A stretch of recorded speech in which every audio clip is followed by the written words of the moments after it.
Questo video è sponsorizzato da Card Raider. Clicca sul link che troverai nel testo di questo video e avrai diritto a un bonus di benvenuto di 2 euro spendibile sul loro marketplace.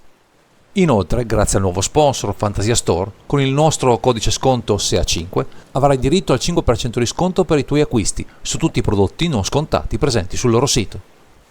Eccoci qui, cari naviganti, per presentarvi un archetipo nel Pauper, come sempre coadiuvati dalla Lega Pauper Martesana, che con il suo circuito torneistico mette in mostra giocatori come Michele Martella, che provano, con inventiva, a proporre qualcosa di diverso nel formato. Nonostante un solo colore, il verde a disposizione, il nostro giocatore si avventura in una meccanica strana, quella degli stickers, piovuti nel formato grazie alle carte legali arrivate direttamente dal set Infinity, per un carico di stranezze tanto buffo quanto potente. Già, perché con queste carte, le loro meccaniche e i plus ottenibili sui nostri permanenti, andremo a reinventare la ruota dei mazzi aggro, con un approccio alle partite randomico certo, ma ricco sempre di potenzialità rilevanti, almeno per il formato povero a cui facciamo riferimento. Questa volta li parleremo di monogreen stickers.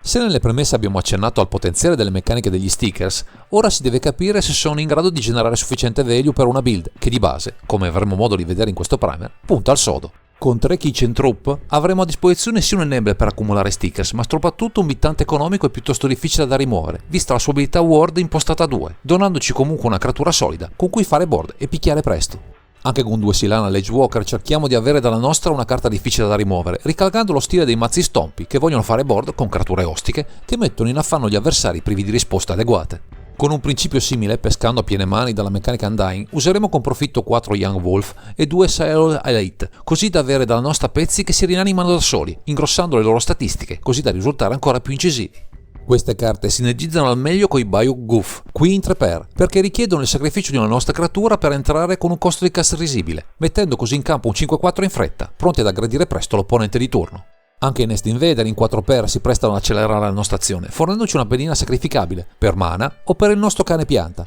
con l'intento di popolare il board in fretta, così da prendere d'assalto i punti vita del nemico il prima possibile. Anche con 2 Carefree Wisemaster puntiamo, soprattutto nelle game, a mettere sotto pressione l'avversario, sfruttando il mana in eccesso per nuove pedine attaccanti che possono fare molto male se riescono a intrufolarsi tra le linee del nemico. Resta ancora spazio per 2 bittanti evasivi, 2 Gingerbrute, ottimi grazie alla combinazione delle loro abilità, e 2 Volscreech, elementi irrinunciabili per infliggere danni guadagnando preziosi punti vita, utili in un meta in cui il rosso è parecchio presente.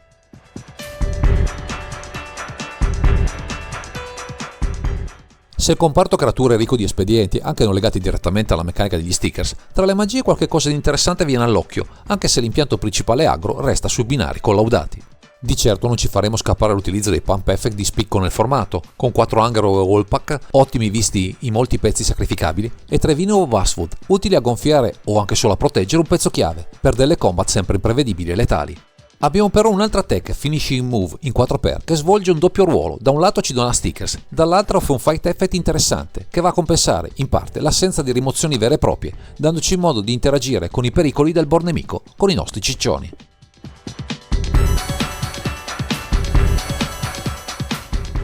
Fin qui, a parte qualche eccezione, non siamo distanti dalla lista mono verde Stompy e anche tra gli incantesimi ricalchiamo alcune scelte ottime e accessibili nel formato per rendere le nostre combat ancora più incisive. Tutto questo grazie a ben 4 Rancor e 2 Elephant Guide. Avremo modo di pompare, rendendo anche resilienti le nostre tech, i bittanti in campo, così da poter sfondare le difese del nemico agevolmente o riproponendo nuove minacce in caso di rimozioni inopportune.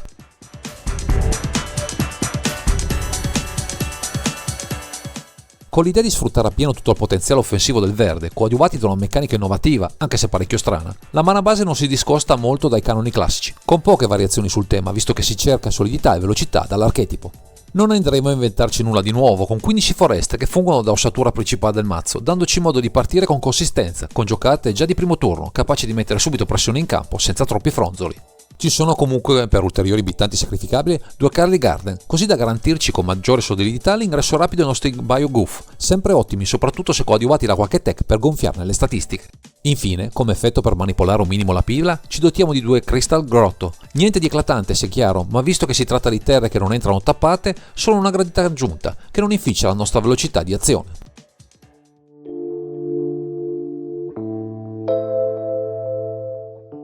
Finora vi abbiamo parlato diffusamente della meccanica degli stickers, ma alla fine sono ben pochi i pezzi che interagiscono con questi strani oggetti e non è ancora chiaro come andremo a sfruttare questo potenziale vantaggio. Si tratta di particolari artefatti presenti nel mazzo in un'area esterna al gioco, a cui potremo accedere in modo randomico mettendo in campo all'inizio di ogni match 3 di loro tra i 10 disponibili nella lista. Questa selezione ci apre le porte alla possibilità di utilizzare gli stickers, attivando le caratteristiche più interessanti da porre a una nostra creatura, non perdendo questo effetto se restano in una zona pubblica, come il cimitero, offrendoci, in alcuni casi, dei boost di forza e costituzione veramente golosi. Certo, gli effetti possono essere randomici, ma non incidono più di tanto sull'economia complessiva della build, risultando comunque una piacevole aggiunta, che ci può dare modo di chiudere dal nulla grazie a una creatura dalle statistiche gonfiate a dismisura. Parlando invece della sideboard tradizionale, annoveriamo una serie di scelte, come 2 Snake Skin Veil per proteggere i nostri pezzi e 2 River Boa per un bittante evasivo contro i mazzi a base blu, più in linea con una build Stompy classica che funge da base a questo mazzo. Anche i 2 The Glamour e i 2 Grateful Sabotage, visto il meta ricco di artefatti e incantesimi rognosi, rientrano nelle scelte tipiche di un archetipo a base verde e si sposano alla perfezione con il desiderio di replicare presto a motori di card advantage e ciccioni spesso indigesti.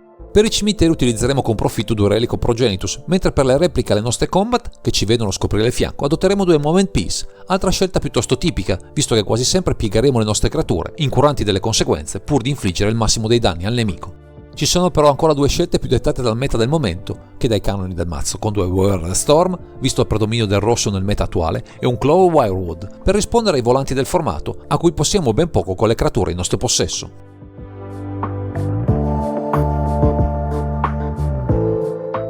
Con un archetipo così particolare non ci potevamo esimere da un'esamina approfondita, visto che non capita tutti i giorni di vedere carte di un set Infinity in un formato eterno, anche se relegato alle sole carte comuni, segno che l'innovazione nel formato può arrivare da contesti imprevedibili. Al momento non ci sono ancora estimatori o altri emuli che vogliono cimentarsi in questa build, ma il potenziale presentato, mostrato in un gameplay che potrete trovare sul canale YouTube della Lega Pauper Martesana, vi potrà dimostrare la bontà di questo archetipo. Non sappiamo quindi se avremo occasione di vedere in azione ancora questo mono green stickers, ma chissà che gli sforzi del team che ruota attorno alla Lega Pauper Martesana non riesca a portare alla luce altre perle del panorama di questo, sempre variopinto, formato povero. Direi che questo è tutto per questo video, grazie per averci seguito e non dimenticate di commentare, condividere e sottoscrivere il canale per ritrovarci sempre qui, su Underground Sea.